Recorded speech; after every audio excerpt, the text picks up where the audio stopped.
Bill 1975, Chapter 231. It was properly noticed and has been posted, certified by the clerk. Call the roll, please. Mr. Hopatcong. Here. Ms. Johnson. Here. Ms. Roberts. Here. Mr. Schindler is not here. Mr. Smith is not here. Mr. Young. Here. Mayor Green. Here. Please join me in the salute to the flag. Pledge allegiance To the flag of the United States of America, and to the republic for which it stands, one nation, under God, indivisible, with liberty and justice for all. Please join me in a moment of silence, especially for the poor people in the Ukraine.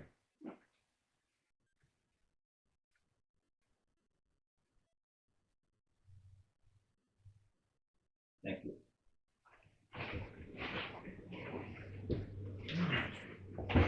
Ready to report? Don, we'll start with you. Okay, thank you. We have a lot of programs and gatherings at the community center. I want to bring your attention to next Wednesday, April 26th. Hope and Serenity will be doing recovery coaching in PTSD and trauma. So anyone suffering or afflicted with either one of those conditions, doesn't matter where the trauma came from, whether it's being a veteran or something else, we are having recovery coaches specializing in PTSD and trauma next Wednesday at the community center from 5 to 8 p.m. Next Thursday, we have the Center for Prevention. They will be here at the community center from 3 p.m. to 7 p.m.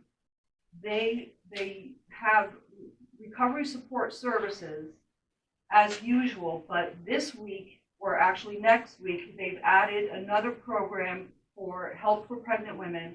It's called the Maternal Wraparound Program.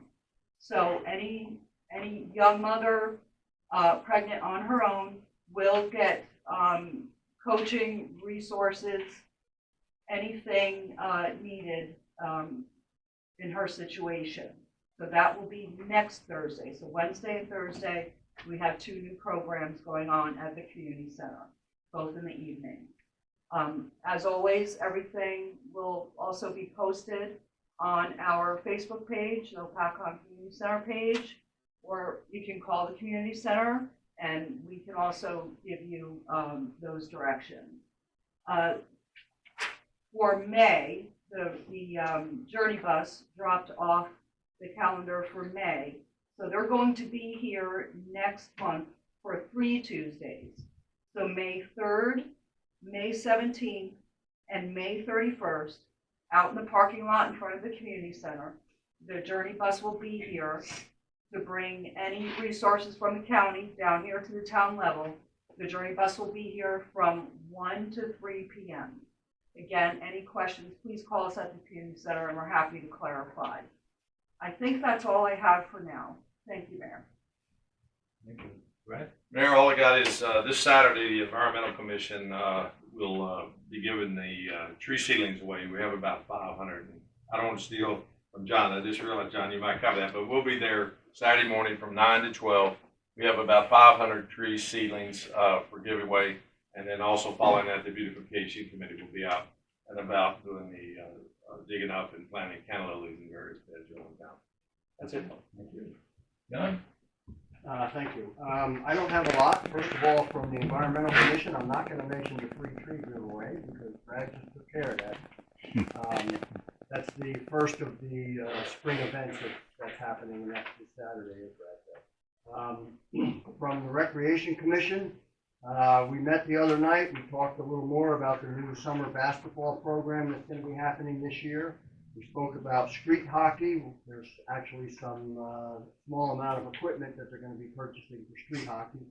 And we talked about the Memorial Day parade. And the one thing we're looking for right now are convertible cars. Anybody wants to donate their time Saturday of Memorial Day for that parade, you should call Kathy Lillian at the rec center. We also reviewed the Easter egg hunt, which we had 10 days ago, and that was marvelous. We had it at Vets Field. However, I always like to rename it the Easter egg cleanup. Because Oh, yeah, they do. And they do, the kids do a good job of cleaning up. But I have pictures of the field, and if I show them to you, there's no hunting that's involved. But it was a great event. They had food there. They had balloon people doing balloons for the kids. I can't imagine what the attendance was. There were a lot of people there, so that went over marvelous. From the Municipal Alliance, we had our Hidden in Plain Sight program at Firehouse number 3 a week ago tonight. It was a great program. I'm not going to lie, unfortunately, the attendance was not, we were a little disappointed with the public attendance, but it was nonetheless a great program. And one of the things that I learned, which I didn't know before, since recreational marijuana is legal, there's still only, I think the state has only approved 3 dispensaries so far. They have also allowed medical marijuana dispensaries they have allowed them to sell recreational as well if they so choose. But what's popping up now, because the licenses are hard to get and expensive, there's actually a couple of them right here in Sussex County where they're gift shops.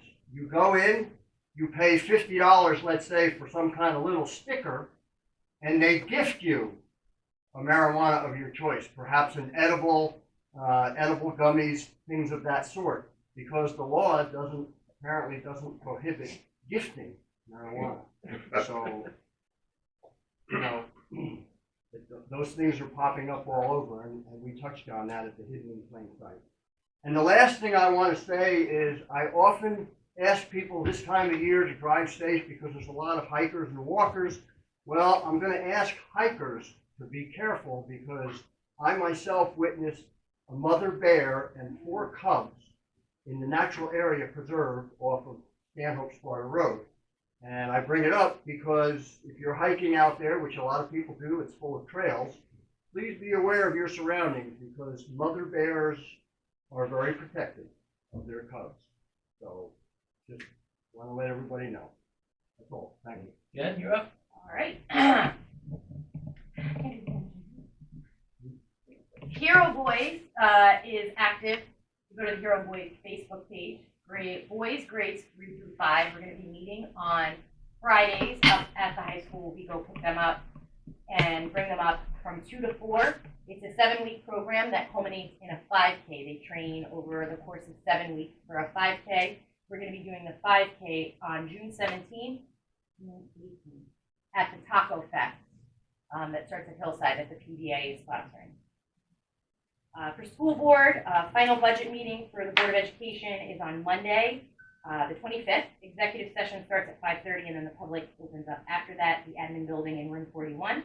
The Cosmo Salon is open at the high school. They're right now taking appointments only on Fridays.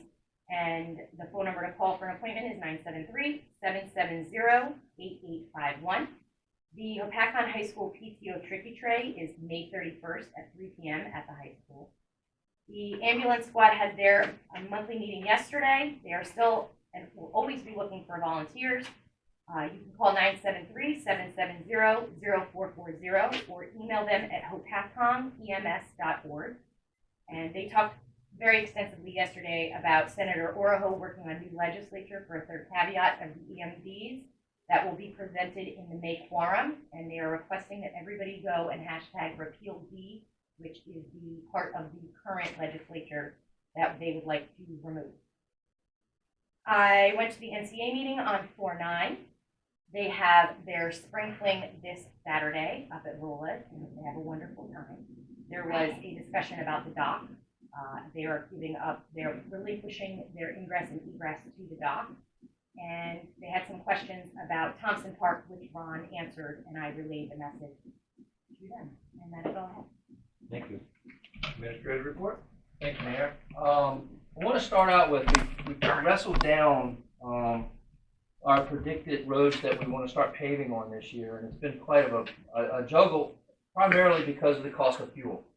The pricing right now is all over the map. So we went through with our program and we rated the lowest roads that we have, which is called a PCI level. And engineers in the room can tell me what that is, but that's what roads are rated at. We got the roads that were indicated at a PCI level at 29. and after we finish paving them, we'll be at a PCI level of 100.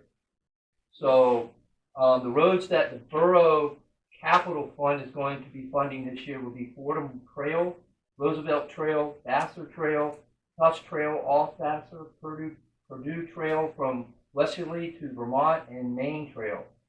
We'll be doing Mildred Avenue, Conklin Avenue, and then Santa Fe Trail from Squire to Brooklyn Mountain. That's the borough's plan. And the plan, and I say that and wholeheartedly, it's a plan right now. We are going to look at both options of going after co-ops for the dollars to see what the prices are, or if we can go to open market and see if we can get it less. It's really about the market right now, of how much of all of this that we can do. In addition to that, the New Jersey DOT grant roads that are going to be paved this year is Hopatcong Road from River Styx to Bell Avenue and Crescent Road, and River Styx Road to Northwestern Way. And these are all what have been determined safe route to school. So that's what the DOT is going to be paving this year. We don't pay for that, but that's the roads that they have picked for us. All right. That being said, our roads are getting torn up this year quite a bit, primarily from water leaks. I know a lot of you have seen a lot of work, particularly on Durbin in this last couple of weeks. We normally have somewhere around 12 leaks a year in our borough, in our water system. To date, we're at 29. It's been a terrible year for our water system. It's the weather. A lot has to do with the weather. Cold nights, hot days. We got an old system. We got things that are starting to tear up now. So it's a combination of all of that that has really created the issue this year. But the guys have been really busy this year patching these leaks that have come up. Last two things I have, we finally got our grant award monies for the aeration system in Crescent Cove. That only took 2 years to get the money out of DEP, but I'm happy to announce that we deposited the check today. So that was a long time coming, but I'm glad we got that. And then lastly, the borough was awarded an incentive award from our JIP.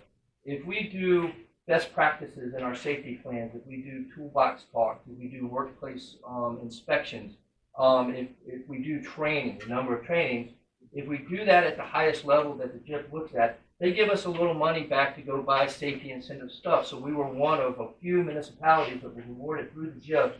They got a $750 safety incentive to go do those things. And that's because we do the right things with our safety, with our employees.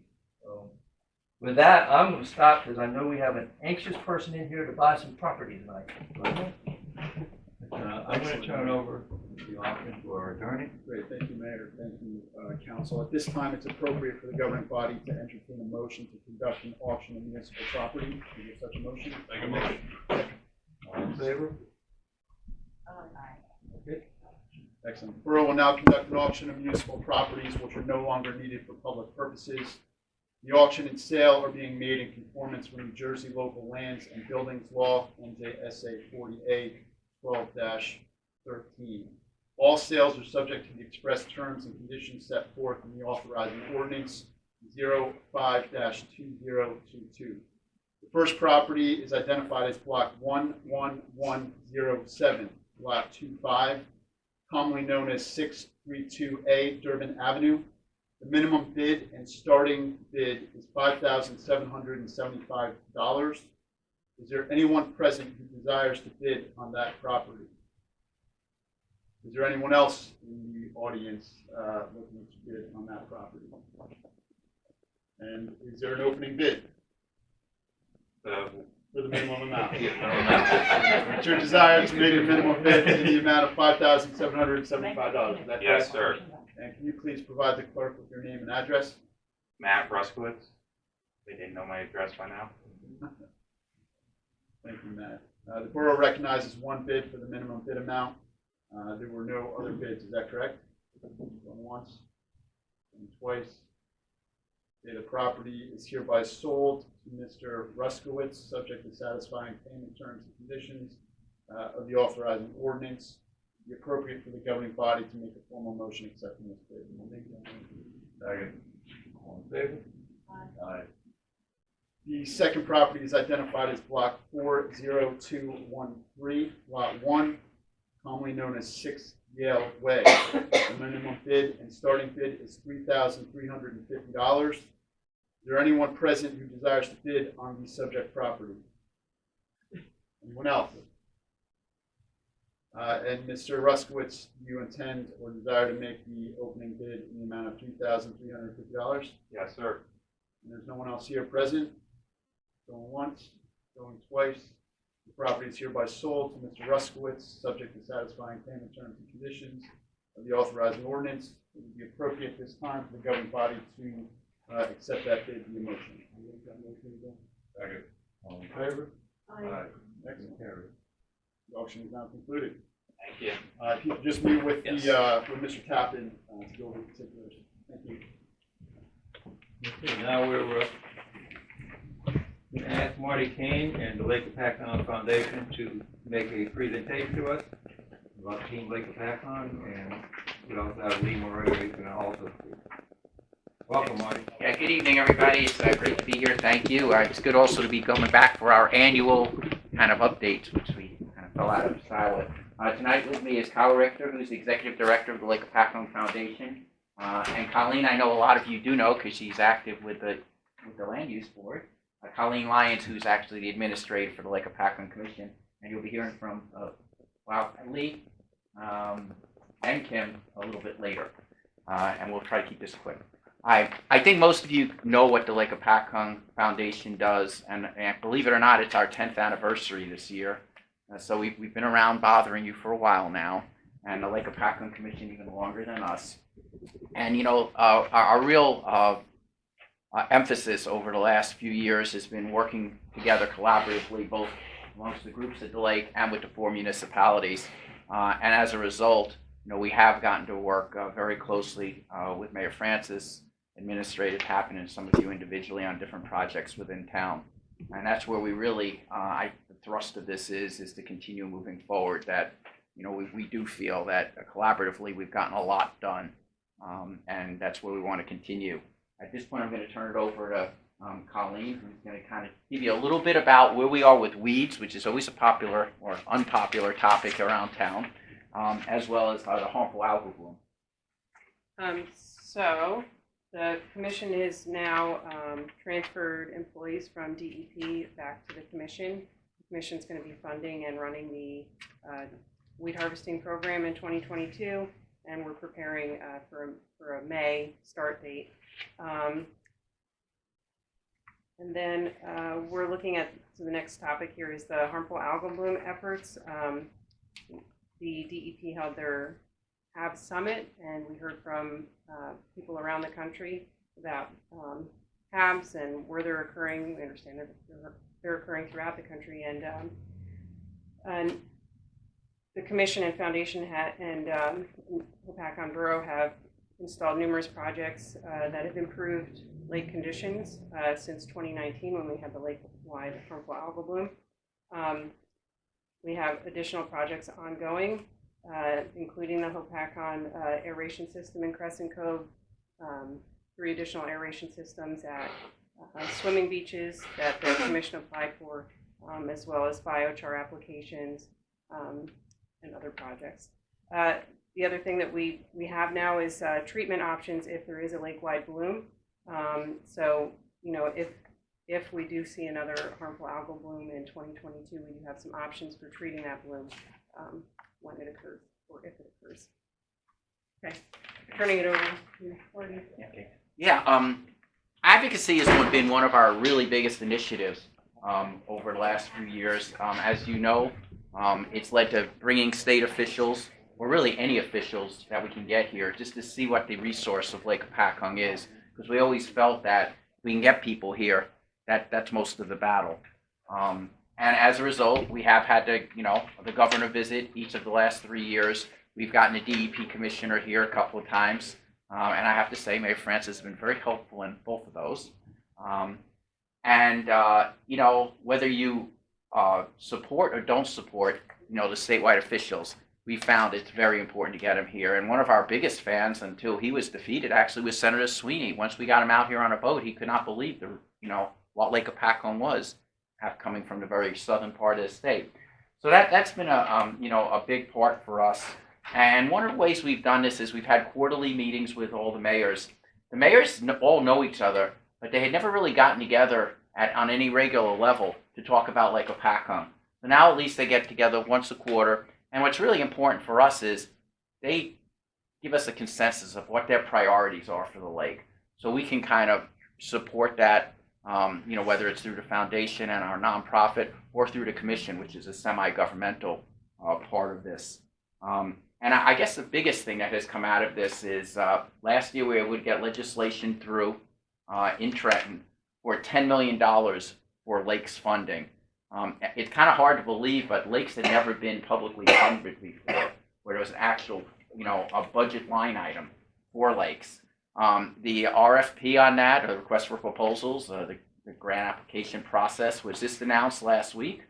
So we'll be applying for that. It was, I think, important to note that right in what was released for the $10 million, they listed both Greenwood Lake and Lake Hopatcong as they could not receive more than $1 million each. So I think that puts us in very good stead of where we'll be. We'll wind up. There's a lot of good important projects here, and a lot of this money does not come with the normal requirements. For instance, this money could be used for dredging, which normally most of state funds are not allowed to be used for that. So, some really good project, and we're going to continue that. Our goal is that statewide funding for that type of a level for lakes would be an annual thing. We wouldn't have to fight for it each year. So we're hopeful, and Senator Oroho has been tremendously, helpful with this process. And so hopefully, this will become an annual event. The other thing that we've done is the Public Lakes Alliance of New Jersey.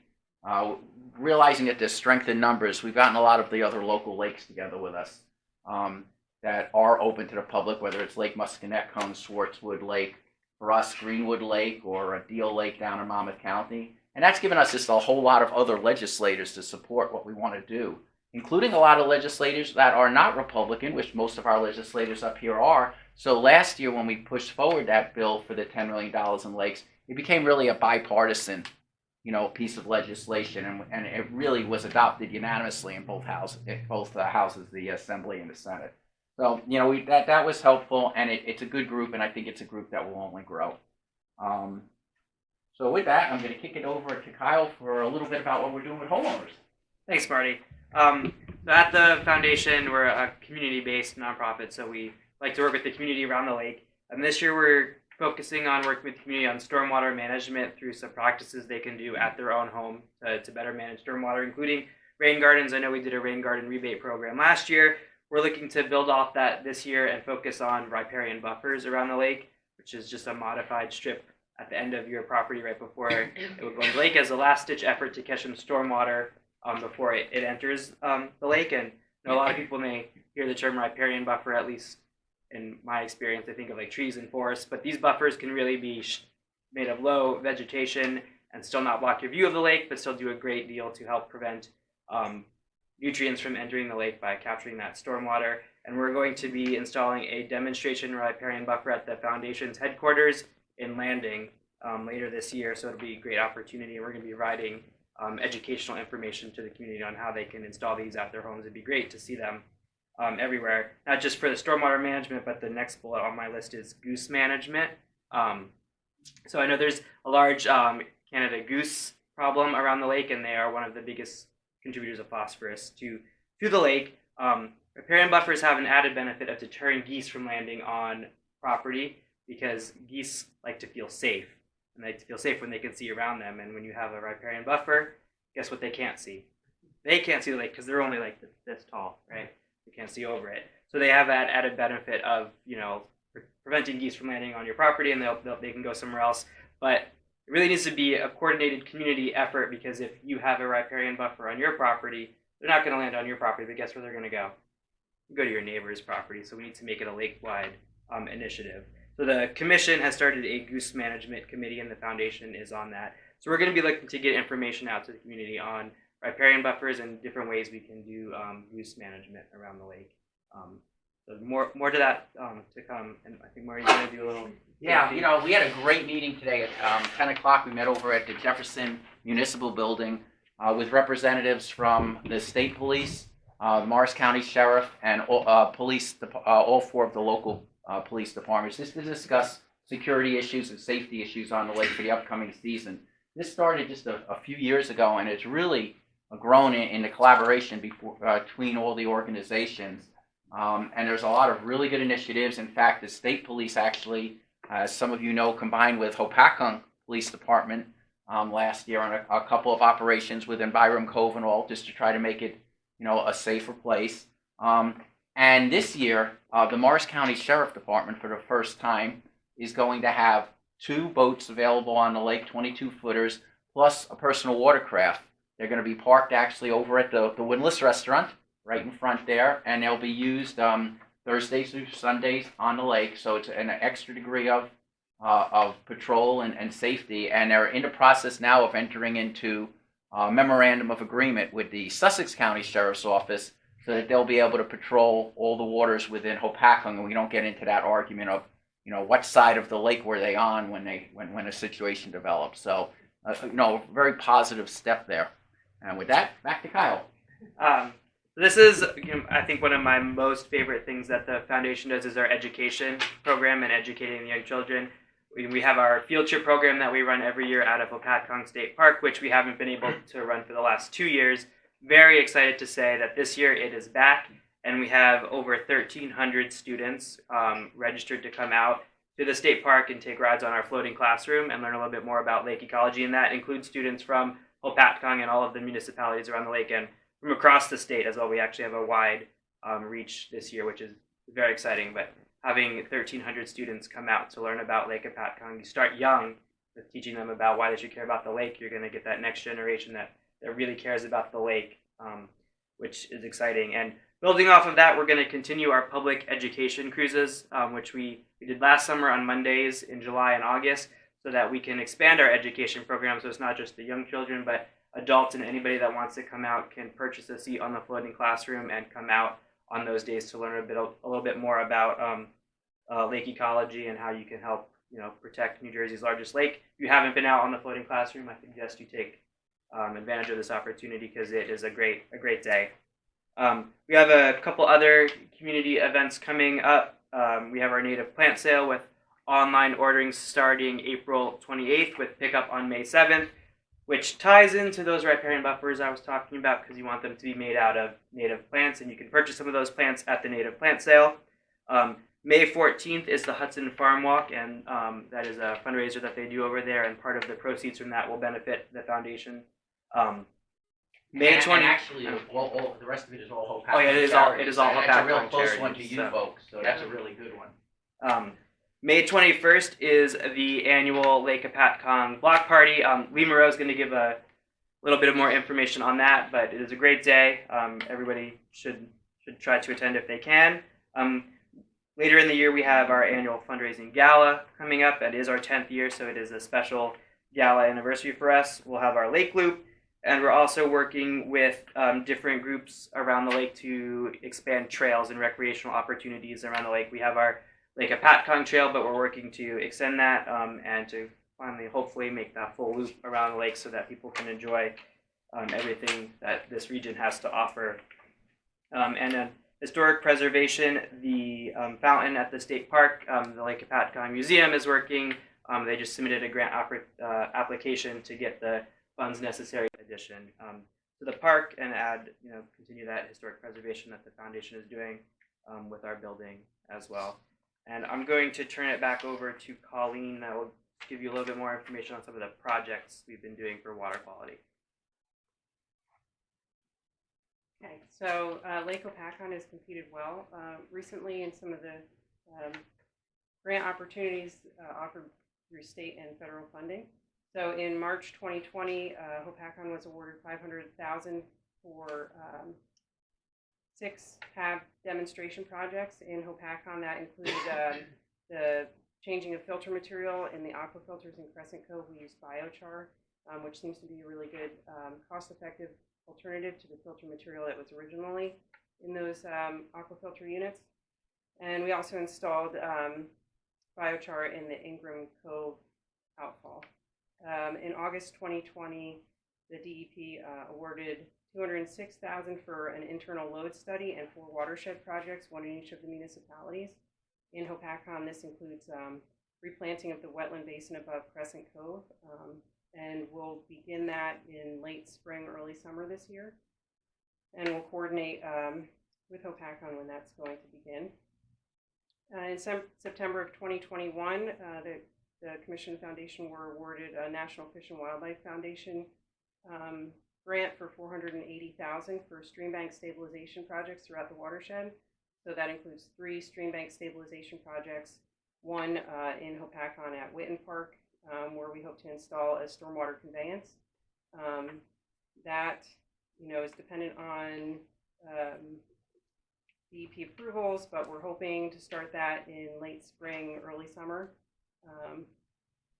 And then in February, we also applied for a second 319 grant that included 2 projects, one in Roxbury, which is a stormwater basin retrofit for 2 stormwater basins that discharge into King Cove, and then also a large-scale rain garden at Lakeside Field in Jefferson.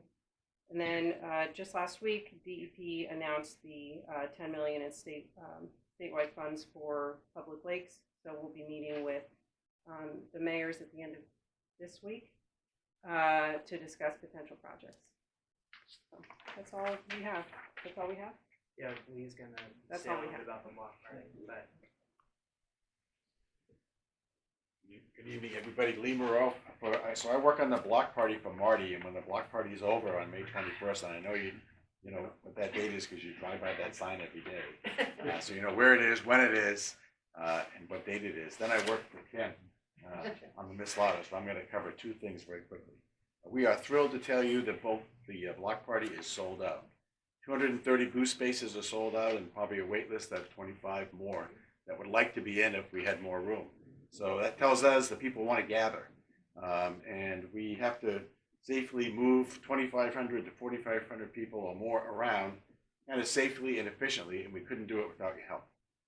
So in addition to having each of the 4 towns very well represented, all the support we get from the shuttle buses, the police, the EMS, make it safe. And for anybody who isn't familiar with the Lake region, they get to see what Marty was talking about, leadership, joining hands for a common purpose, and you're really on display. It's really something. 2 things are new this year for us, and it connects to the public safety aspect of the foundation. And we're going to do a boater safety demonstration up on a boat and use every police department in the region and the local Coast Guard Auxiliary to do instructions for families and young kids, kind of getting that to Christopher Law's. So we're going to do that a couple of times during the day. That'll be the first time, and it's going over very well. It's very well received. Anybody who wears a police uniform has said we're all in, and our challenge is going to be to make it work with so many people interested in doing their piece for boater safety. So that's pretty cool. Second thing is, and I'm not even sure how it happened, but the New Jersey Division of Motor Vehicles is coming here with their RV on the road to do boat re-registrations only. The Marine Tide Unit will be from Carteret Station to do, if I got it right, license endorsements. Yeah. We'll get that word out through the foundation soon, but it's kind of neat that they're coming to us. They're going to be in Hopatcong State Park, and the state police the meeting that Marty alluded to, is interested in finding other locations at the time of the year to bring that van into the community and come where the customers are, because they were either unable to get into motor vehicles or unwilling. So they're trying to collect their money without giving them a summons first. So it's a pretty good initiative, and happy that they'll come to the block party, which they will. And that's really it. So I'm here to say thank you. Everybody who has a hand in that, from recreation to senior services to the mayor, it just couldn't happen. Everybody didn't do what you do, and you do it well. So I want to swap hats now. It's now May 22nd. I'm done with the block party. I want to talk about my favorite cruise, the Salute to the Veterans Cruise. And I've got to say that, Mayor, when you shut down half of River Styx Bridge, you really kicked it up a notch and brought the other communities along with you. So now they do things of a similar nature. And so Marty's not my boss anymore on May 22nd. Kim is.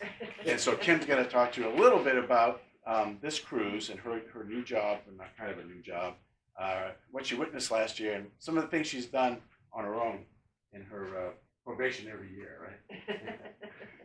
Hi, how are you?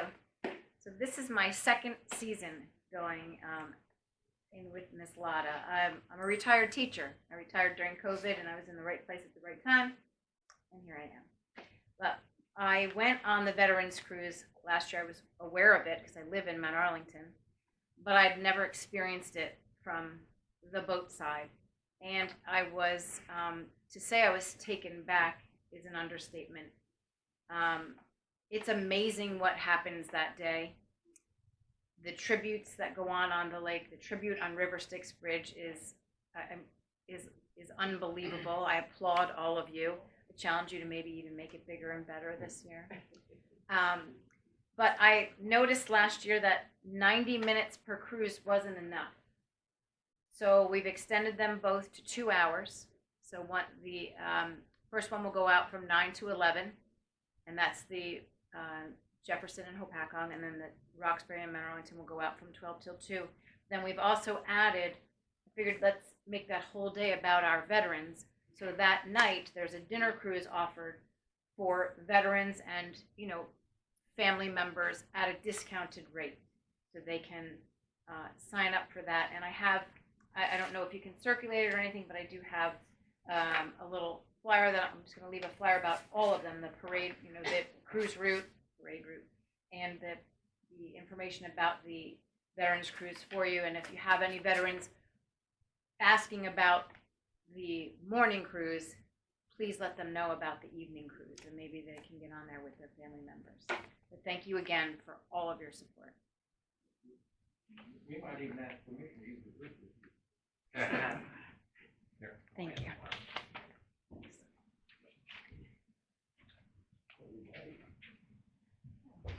Yeah, if there's any questions, we're happy to take them. Otherwise, we'll give you back your meeting, and thank you so much for your time.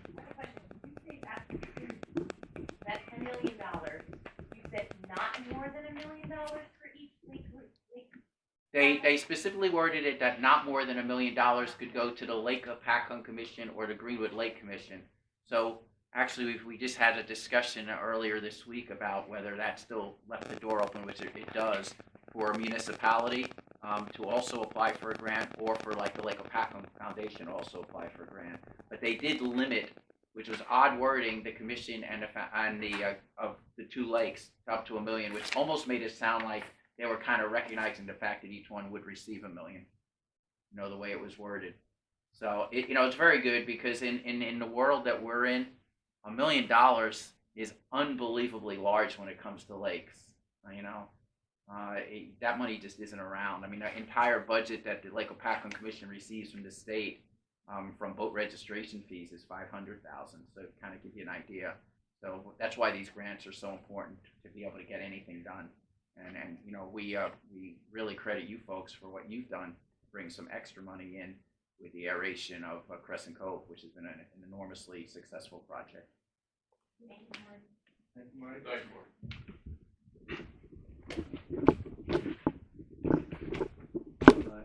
Get a motion now to open the meeting for public comment. An opportunity to give it to the public for commentary. Comments are limited to one comment, no more than 5. Second. All in favor? Aye. Welcome, public.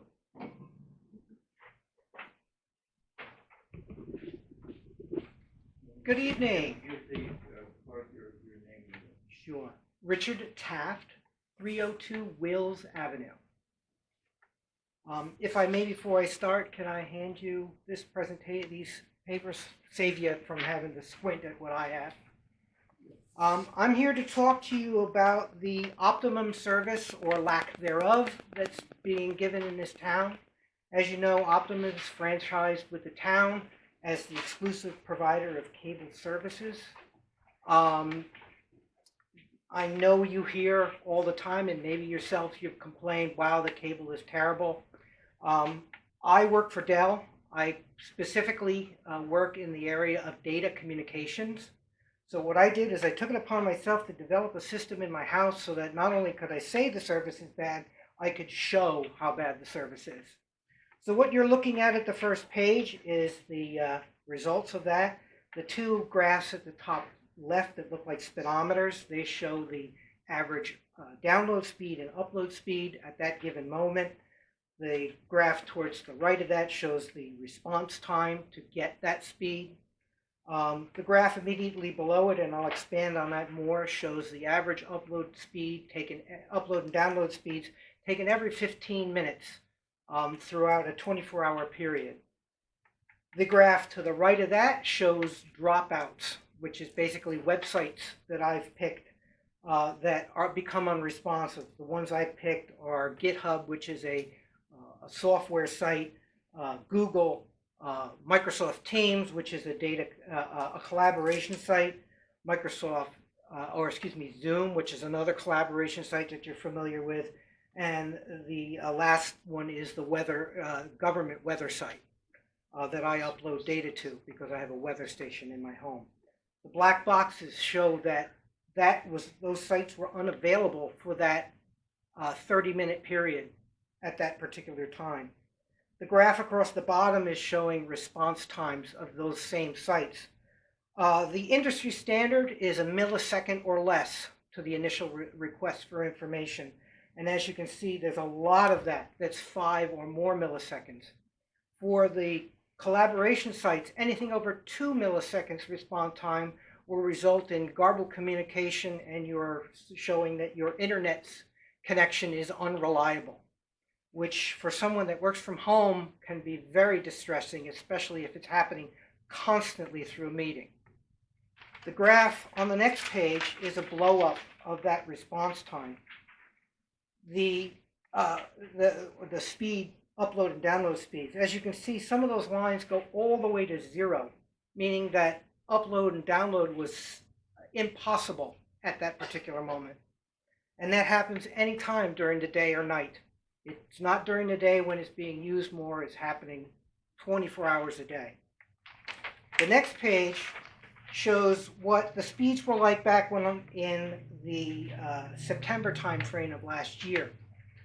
This is when I only had 100 megabit service into my house. I recently upgraded to 300. And you can see that during that 1 week period that even though I was paying for 100 megabytes, I was only getting 92.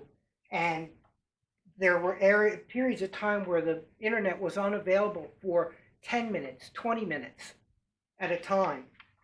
And the last page is kind of interesting where it shows that even though the download speeds were high, the upload speeds went down to almost nothing.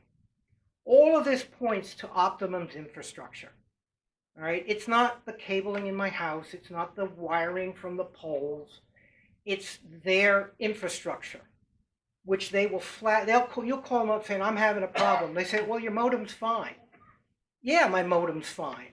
I make sure that it's fine. It's your system that's broken. They don't do anything. I've been complaining to them probably 2 times a week for the last 6 to 8 months. They finally convinced me to upgrade my service to 300 megabits. I'm paying close to $400 a month for video, internet, and voice. And this service is abysmal. I need someone that has wielded some power to these people to say, listen, this is not acceptable. You cannot keep treating your customers like this. All right? They need, and I'd really like to know what the town can do to go to them and say, fix this. Yep, thank you. Thank you. I will be available if anyone has any specific questions. Thank you for your time.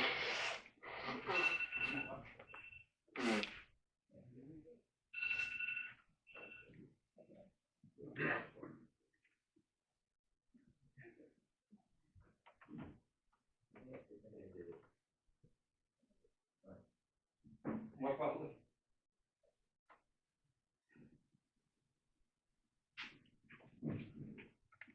Mara Mose. There's obviously a difference between a police committee and a police commission. Or why would the mayor and council pass resolution 2021-120, adopted September 1st, 2021, which is based on chapter 38B, 1 and 2 in the Borough Code Book? Chapter 38:1 states the mayor shall annually appoint a police committee consisting of 3 members selected from the Borough Council. The mayor shall designate one of them as the chairman. 2 says the chairman of the police committee shall be known as designated as the police commissioner. The police department shall be under the general direction of the police committee. The police commissioner shall be the liaison between the police chief and the police committee. Why is it necessary to have 3 members on a police commission when there is only 1 member designated as the police commissioner, who is the liaison between the police department and the mayor and council? Other commissions in the borough are required to keep minutes of their meetings. Is the police commission keeping minutes of their meetings? Since the mayor is ex officio on all municipal committees and commissions, and as such holds all of the rights and powers of every other member of the committee or commission, including the right to vote, etc., and since the police commission has 3 commissioners who are also council members, and the mayor who is ex officio on all committees, wouldn't this constitute a quorum? I'm asking because in certain circumstances, 3 council votes can pass an ordinance or a resolution. Or in the case of a tie, 3 members plus the mayor would be able to pass an ordinance or a resolution. Basically, the decisions of the commission, with or without the mayor, could have already decided the outcomes of all of the police matters that will go before the council before the remaining members of the council get to vote. For example, if someone recuses themselves or whatever, 3 becomes the majority. Thank you. I've been quite concerned with Optimum myself. They start out, like now, I keep getting these offers of $38 a month. Now I'm up to $104, and it just keeps increasing. Hopefully, the council could do something when they franchise Optimum and possibly other agencies to set a rate that would be fair. I see no reason why I should pay $104 a month and somebody who's new to the system pays $38 or $28 and gets a $200 credit card. And gradually it's like a racket. They get you on their system and then they just keep raising you. And it really seems unfair. And since we do franchise them, it would seem that there should be a constant rate for all the citizens of Hopatcong. One shouldn't be paying $38 for the same service that somebody else pays $104. Thank you.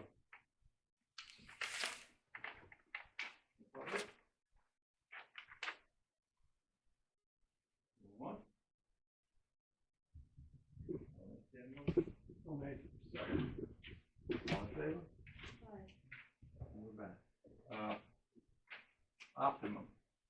It is a franchise. Actually, I testified before the BPU 2 years ago with a similar issue.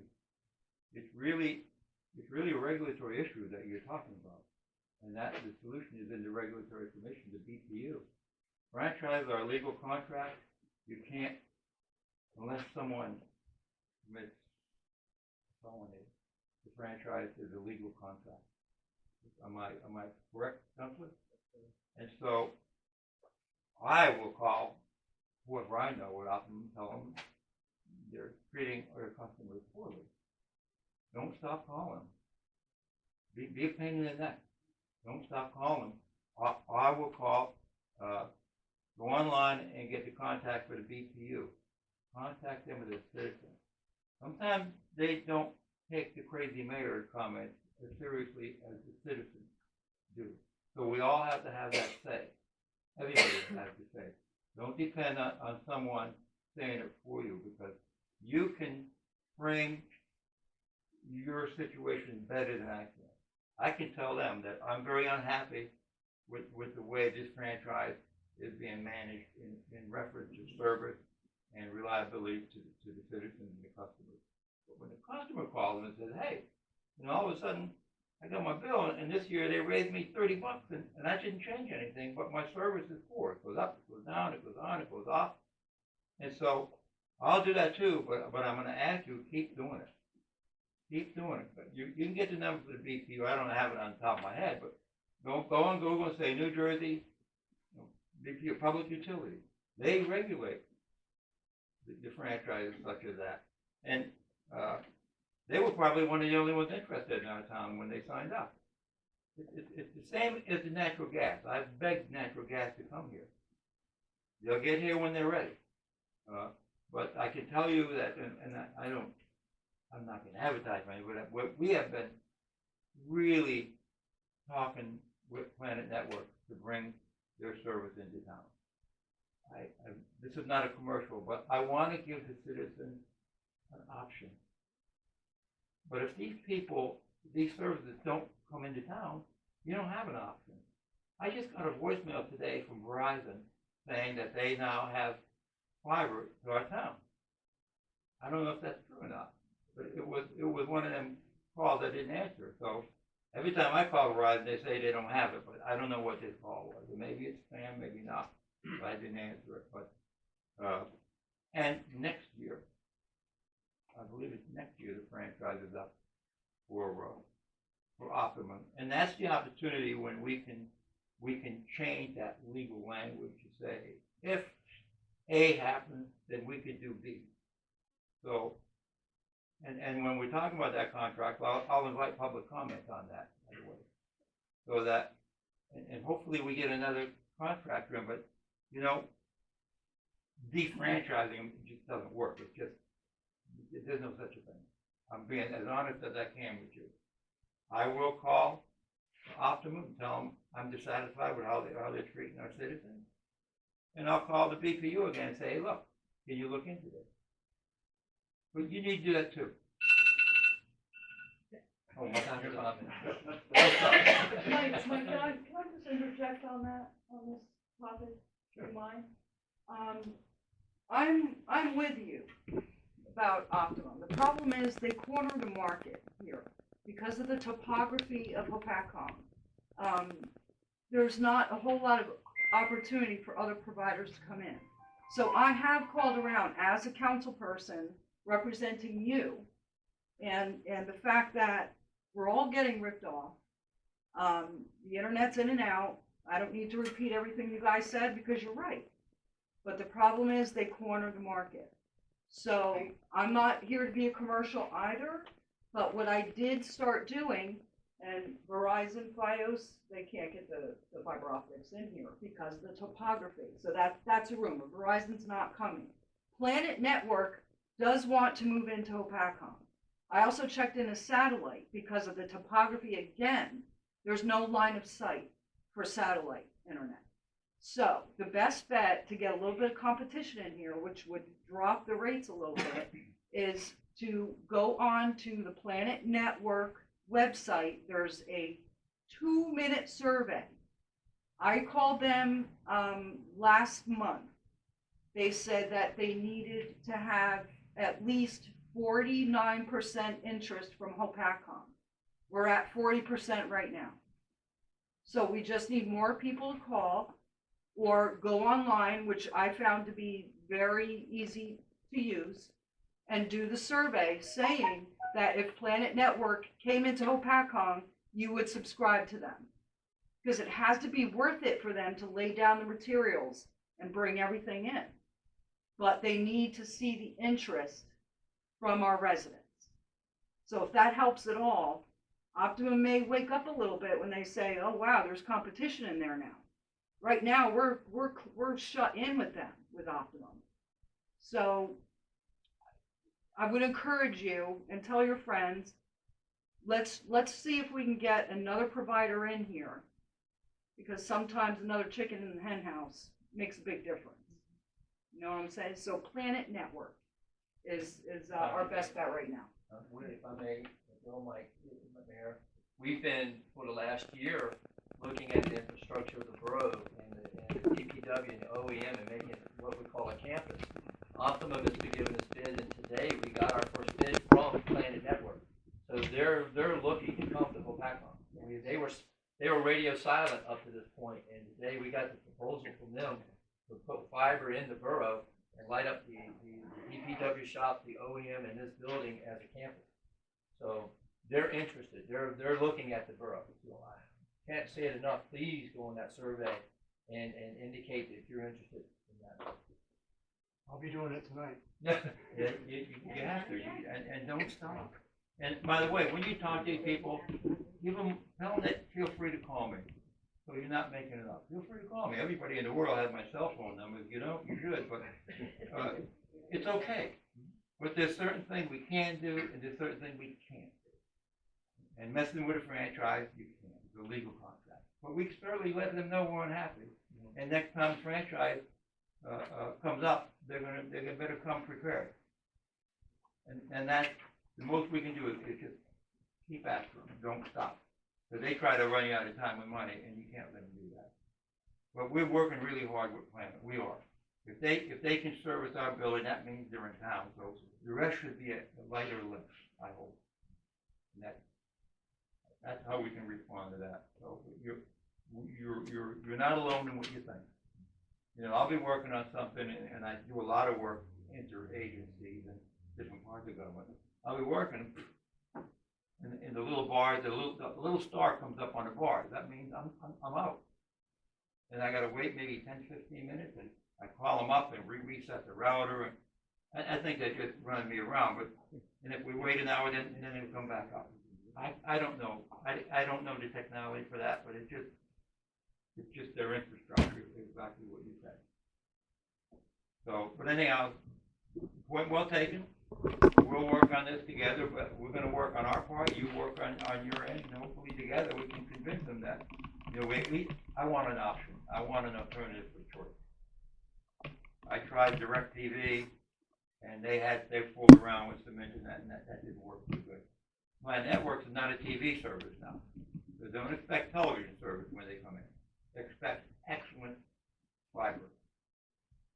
So my plan, well, I have Hulu anyhow, so I get an internet service. I just want a Hulu and Netflix. I have everything I need.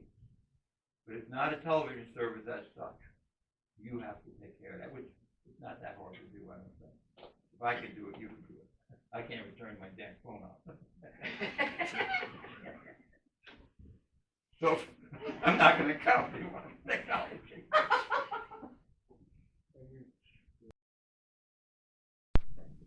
And the mayor's comment. I do have a couple of things tonight. The first one, I'm working with the county on a pop-up vaccine clinic on a Saturday.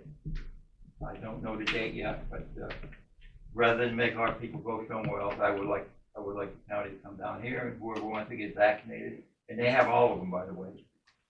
We tried it on a weekday at number 3 Firehouse, and maybe 10 or 15 people come. But they have Moderna, they have J&J, and they had Pfizer.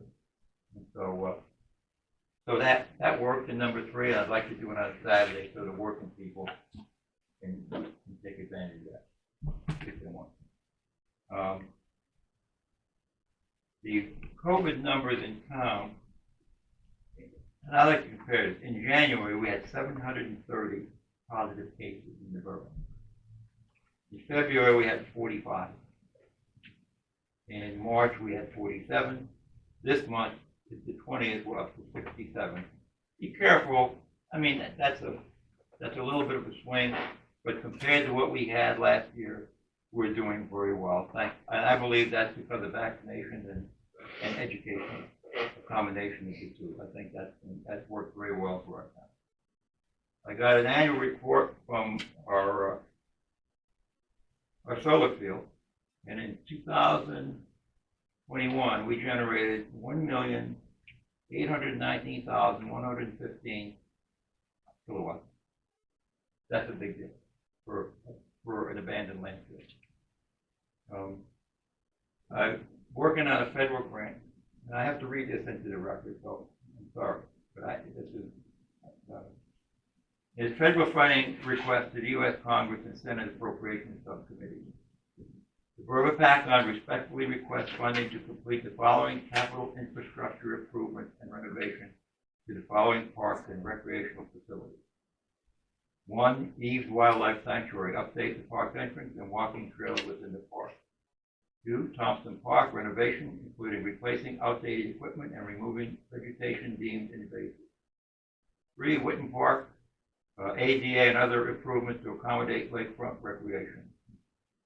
4, Motive Park, renovation of basketball courts and installation of equipment to accommodate seniors and handicapped residents.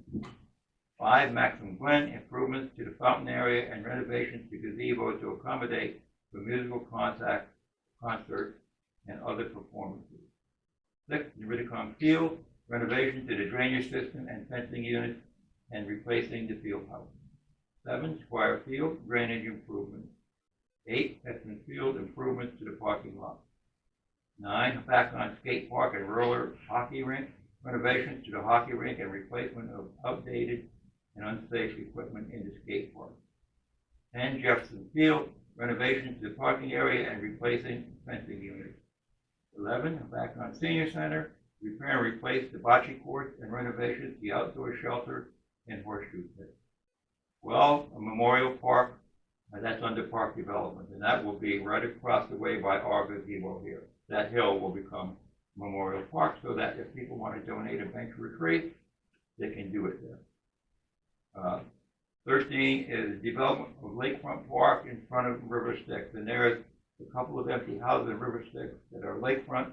That might be an opportunity for us to increase the open space, to take the houses down and make it a park, so that people have lakefront facilities. The completion of this project will achieve one of the borough's top priorities, which is to renovate and improve its municipal park to enhance the quality of life for its residents, as well as increase park accessibility to seniors and individuals with disabilities through achieving ADA compliance. These funds will be dispersed to cover construction costs, which include the following: removal of rusted and old park equipment, installation of new equipment, repairment of walking trails, repairs to fencing units, resurfacing and repaving of parking lots and basketball courts, removal of invasive vegetation, drainage improvements, repairing bocce court facilities and upgrading facilities where applicable to achieve ADA compliance. With the assistance of its engineers and Department of Public Works, the Borough of Hopatcong has surveyed the area and developed a preliminary cost estimate for this project. If the borough receives an award, it will immediately begin with construction and anticipates it will take 24 months to complete. These park improvements will benefit the lives of all residents in the Borough of Hopatcong by repairing and enhancing all municipal park facilities to provide newer equipment and upgraded resources for the continued enjoyment of residents. This is especially a priority given that the borough has had to close 2 of its biggest and most popular parks, the Hopatcong Skate Park and the roller hockey rink, which we have that both reopened. As they are in such disrepair, they were deemed hazardous and unsafe to use. This has caused much frustration within the community, and the borough intends to address this need by renovating the park and reopening it to the public. These park improvements will also improve the health and safety of more than 1,852 seniors and 1,479 individuals in Hopatcong who identify as having disability or rely on services that meet requirements under ADA. Specifically, the borough's senior population relies on recreational features of the Hopatcong Senior Center, including the bocce courts and horseshoe pits. These are features extremely worn down, however, and must be renovated to ensure the continued enjoyment by our senior population. This project strives to contribute to resiliency against climate change impacts by preserving critical open space within the borough. Protecting these open spaces will provide the borough and the community with resources to mitigate the effects that is brought by climate change, such as increases in temperature. Therefore, it is crucially important to preserve outdoor space in order to protect the community from the negative effects of climate change, as well as to help mitigate these negative effects. Estimated cost is $1.2 million. That's what we have requested from the Senate and Congressional Subcommittee to address the parks that I think are badly needed. And with everything going on, you hear about water breaks, you hear about repairing roads, you hear about flooding, you hear about putting curves back in. Our parks keep getting pushed down on the lake. What I want to do is turn that around and make our park a very important priority that the town can afford to address. And hopefully I'll get some return on it. This is for fiscal year 2023, so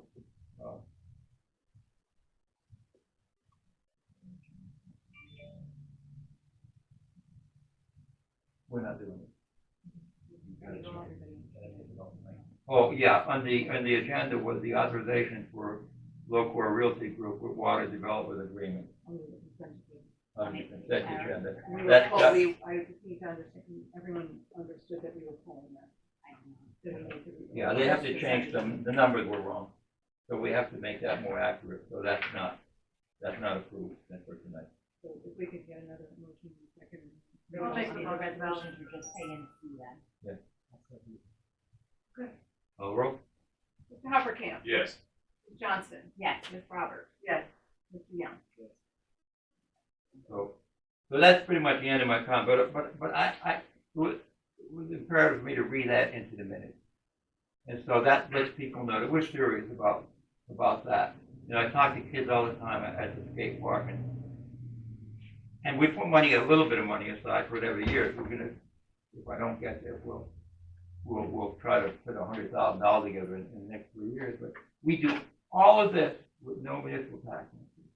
That's the slippery slope. That's the balance that we have to strike. So if I can get some kind of federal help with this, you know, it takes the pressure off. Parks come out of general taxation. And we're going to keep them safe, and we're going to keep them maintained, but not as well as I'd like to. That's what I'm trying to say. I really want to make them better. We can and we will, but, you know, it's not going to happen this year, but hopefully next year we get this approved, and you're going to see a remarkable difference. And when I talk about Motive Park, Lower Motive Park, they win. I actually want to put seating in so we have concerts, so it looks like an arena or something similar to that. So I don't generally talk about stuff until it's done, but I think this is important for people to know and how hard this council works. And this council will support that kind of stuff. So, you know, it's easy to criticize government, and yeah, I know we're all politicians, and I'm politically incorrect, and that's okay. I won't apologize for that. But I will try to tell you the truth, and I will try to tell you my vision of that I have for a town, and try to lead in that direction. So, with that being said, I'll ask for a motion to adjourn. All in favor? Aye. Thank you for coming.